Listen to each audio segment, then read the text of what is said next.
Welcome to Shiny New Clients, the marketing podcast that helps you attract shiny new clients to your business.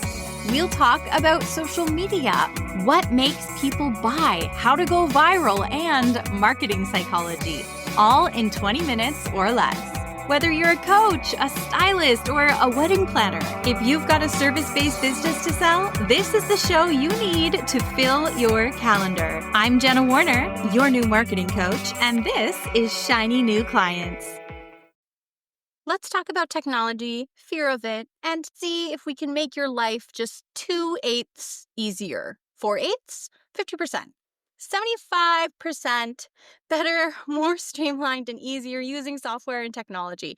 And this is coming from someone who has been notoriously afraid of technology, slow on the uptick. I was like the last person of all of my friends to get on Instagram. One time I cried having to set up an automated calendar. My friends never let me live it down. So I just want you to know that even though I might seem like a very tech-savvy person now, this did not come naturally to me. And if you're intimidated by tech or always afraid that you're going to spend the wrong money and get trapped in a subscription, paying monthly, eating away at your profits, like all of these fears, I'm right there with you. I totally understand. Especially when your business is online or even just a part of it is online. You don't need to be selling courses and digital products and an online membership to have a lot of your business's elements be happening online, which then means you need software, you need technology, and we need to figure out a way to make it work for you and keep those nice, sweet, tasty profit margins healthy. Now, speaking of profit margins, if you have a service-based business and or an online business like a course, a membership, or a program, or a mastermind or something, guess what? Don't tell the others. But we're winning. We are already winning because these types of businesses have way better profit margins than a product-based business. You likely don't have the overhead of a space. You don't have the cost of a product that you're selling or shipping or manufacturing. All of that we don't need to spend. So it's very easy to make a lot of money very quickly and in an easier way in a service-based business where the main expense is going to be humans and a little bit of software. And we just need to make sure those software costs don't get out of control. I think what happens to a lot of us is we make a mistake. I recently made a mistake. Oh my goodness. Oh, I'll tell you what I did. My business went over onto Airtable, and we're using it as a CRM, like a client relationship management. And basically all of the information stored hither in my world, my operations manager has put it all into Airtable. It's very organized. It's so much data. It's wild. I was never this organized before. Airtable does not cost much. I think it's like $27 or something. Then as you add team members, you pay for each of the team members. And I was adding team members willy-nilly. I was adding so many people and not realizing that I was paying per head. Eventually, I reached out to my ops person. I was like, hey, our Airtable bill's like $300. Is that normal? Like, I know we're using it in a pretty robust fashion. Is that kind of what we were expecting? And she's like, no, it should not be that much money. Oops. So anyway, we make these mistakes and then we fear investments in our business and then we fear signing up for new tech. And even though we would drop $100 on a pair of pants super easily, when we see $100 on a product online that could really, really help us, we're hesitant because of these mistakes we've made. If that doesn't resonate with you, then awesome. You're doing better than I am. If that doesn't resonate, you haven't made wrong choices or choices you're beating yourself up about, that's awesome. Another thing, this is going to sound like left field. And you know what? Maybe it is. I just want you to have a nice drive right now or dog walk or whatever you're doing. We're just going to chit chat a little.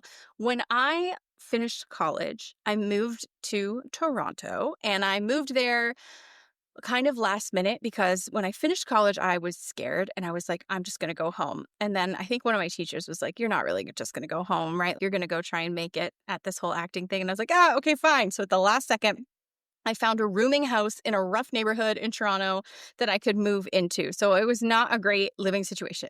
It was this like 3-story house. but it was cut up into all these different apartments and different people living in just a room. And every now and then I would see someone and be like, "You have a baby? Like, how long has this person been here? How many people live in this house?" And I was up in the attic and it was so hot. It was so, so hot. And all I had was this teeny tiny window, like really, I don't know how big it was, really small. And one day I had dropped a chocolate chip on the floor. Don't judge me. I am who I am. I dropped a chocolate chip on the floor and it wasn't even in the sun. It was like near an internal wall and it melted. That's how hot it was. So, and I bought a fan, again, using money I didn't have. And anyway, I was so warm up there that I thought, here's what I'll do. I'll pile up all my pillows so that my body is flush with the window, the tiny window, and I will run my pajamas under the sink into the water. And then I'll put on my wet pajamas and sleep next to the window, hoping like a breeze will hit me and I'll be cool. So that's what I did. Really smart problem solving. I know. And I was 21, all right, whatever. I made myself so ill. Maybe it was pneumonia, bronchitis. I don't know what it was, but it was really freaking sick. Do you know how sick I got? In the middle of a heat wave in the middle of the summer, got myself so ill from doing that, but I didn't know. I didn't know. Sometimes you don't even know enough to Google what you don't know. One of my favorite things to say is you don't know what you don't know. And I say that because if there is an annoyance in your business, if something that you're trying to do online is slow, if there's something that could use a process, if there's a whole bunch of stuff you're storing up in your head and not sure how to bring to fruition, if you have a clunky onboarding process with your clients or offboarding process, if you keep forgetting to invoice people, I'm just going to tell you right now, there's a better way to do it. There is a solution out there. It might cost you a couple bucks a month in a monthly subscription, but there is a better way to do it. It exists already. Everything exists. Oh my goodness. Actually, under this episode, you will find a free document where I have listed out all of the tech I use in my business. Everything. And I link to it so you can know the softwares that I'm using.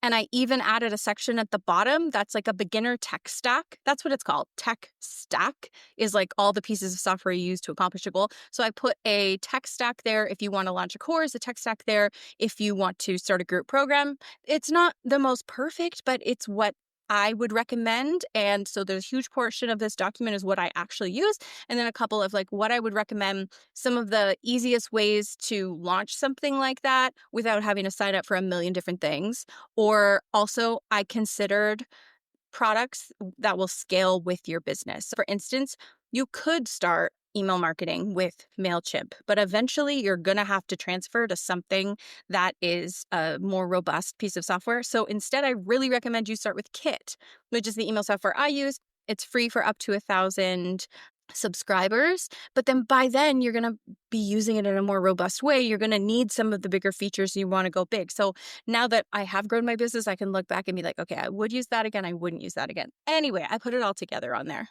I think this comes up for me and my clients in selling my program, Magic Marketing Machine. And it probably also comes up for you and your clients is a lot of the time people don't realize that there is a better way out there to do something. And then your job in your marketing is to show them, hey, there's a better way to do this. That's easier. That's faster. That's cheaper. That feels better. That has more longevity for you. You're selling something that gets people somewhere in a better way than if they tried to do it themselves, right? But a lot of our clients don't realize there is a better way. So I'm telling you right now, when it comes to tech, anything that's taking you a long time, like even batching content. Wow, I'm really all over the place today, but like even batching content. People come to me and they say they don't want to try it because they already tried it and it wasn't fun or it didn't work for them. You haven't tried it my way. Do you think that I, the queen of fun, don't have a fun and the person who's tech-averse? The queen of fun who's tech-averse. Come on, trust me. You know I have a better way up my sleeve for you to batch your content and create more content quickly and spend less time on your phone. It's my whole thing. Anyway, loves, get that tech stack freebie. It's below this episode. Start flagging the things in your business that take you too long or aren't fun or are clunky or need to be more organized, and start questioning if there's a better way to do it and what that is. And then when it comes time to make an investment in your business to make it move faster, be more smooth, and let you stop stressing so much, make that investment.